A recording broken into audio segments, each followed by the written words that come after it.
2, 1. This is our calibration / quick start procedure for the Thermo Environmental TVA1000. To start up your TVA1000, first thing you would need to do is turn on your hydrogen supply.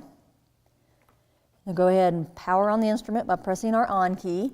The instrument will go through its warm-up on the display. It will check its battery, check its RAM, check the date and time, and do a self-test. And when it's complete, it will beep. And the first screen we get is our main menu. Now to start the unit up and get the the FID lit, you go ahead and you hit your control button.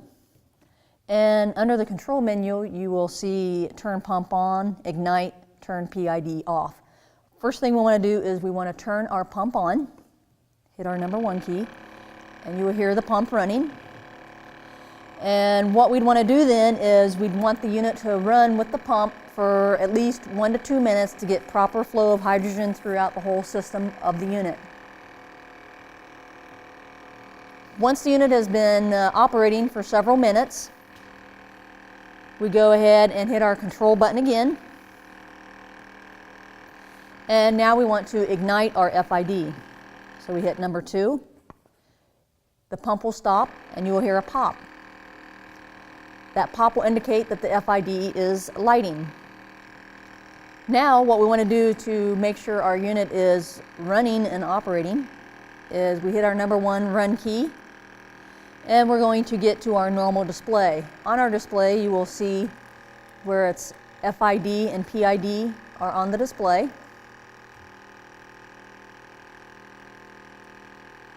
And underneath that display you will see tag and then press character key. This is where we would enter any data logging information.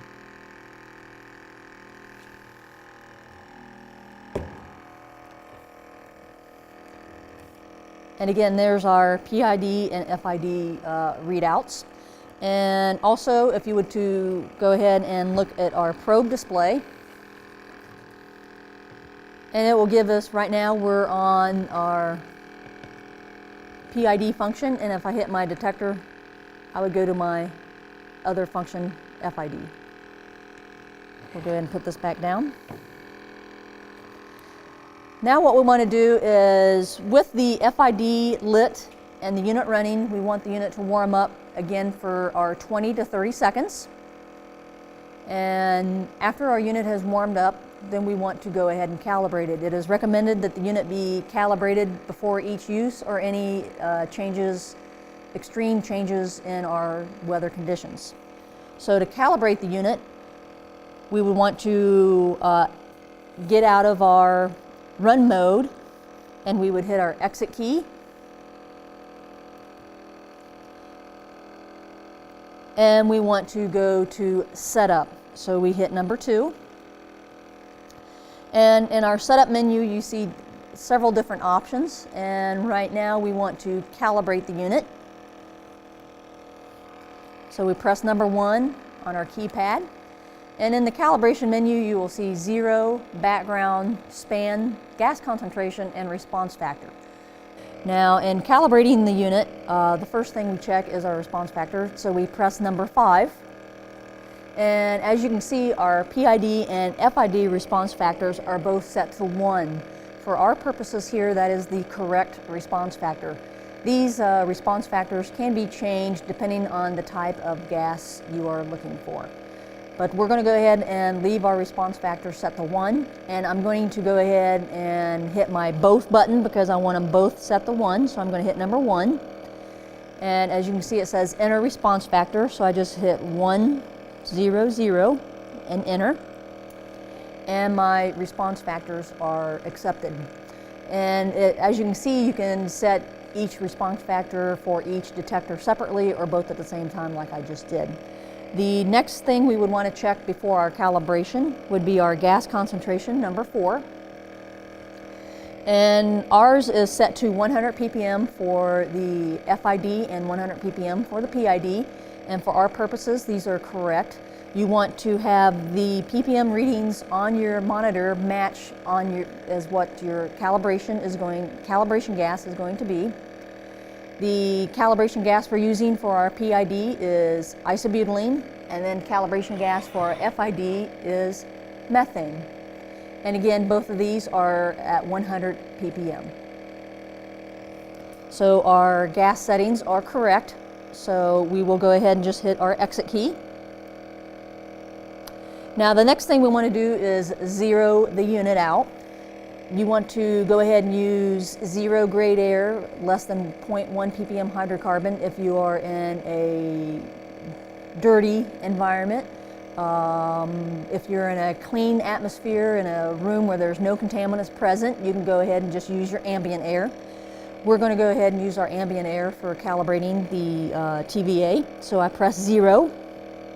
Now on this function, again, we can either do both detectors at the same time or each separately. To save time, I always select number 1 because I want to zero both my detectors. So I select number 1, and our screen says apply gas, well, our zero gas, and press enter to start. So what we're going to do is, we're in our clean ambient air, so we're going to press enter. The unit will show calibrating, and it will tell us that it's calibrating both. And this takes anywhere from 2 to 3 minutes.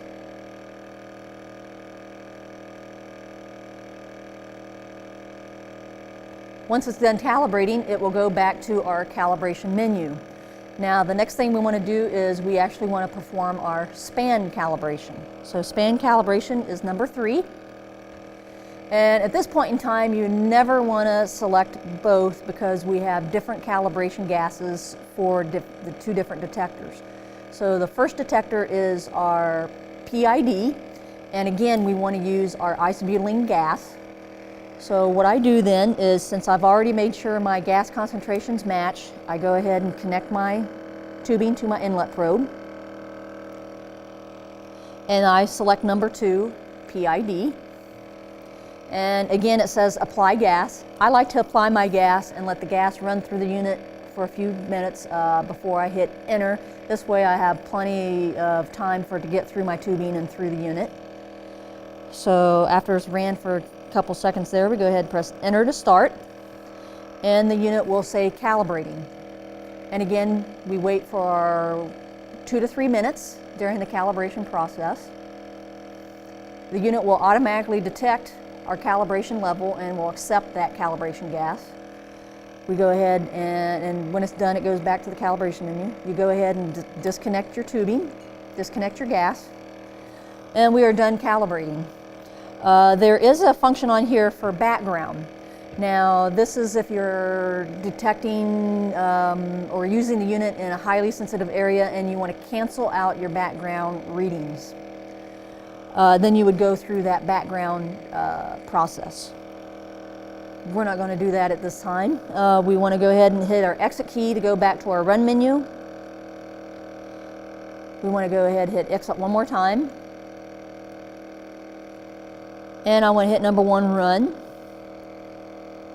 And now we're back to our reading. And what I do here is we want to go ahead and make sure we're reading our calibration gas correctly after we calibrated the unit. So you would reattach your calibration gas, and we want to make sure our values go up to 100 ppm.